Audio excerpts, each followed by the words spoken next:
1/4 kilo துவரம்பருப்பு, 7 பச்சை மிளகாய், பெரிய தக்காளி 1, பெரிய வெங்காயம் 3,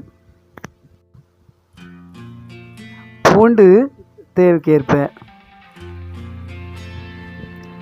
சிறிதளவு பெருங்காயத்தூள், துருவிய தேங்காய் 1 கப், சிறிதளவு சீரகம்,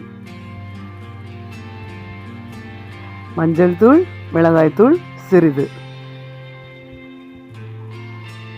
ருசிக்கு ஏற்ப உப்பு, சிறிய நெல்லிக்காய் அளவு புளி.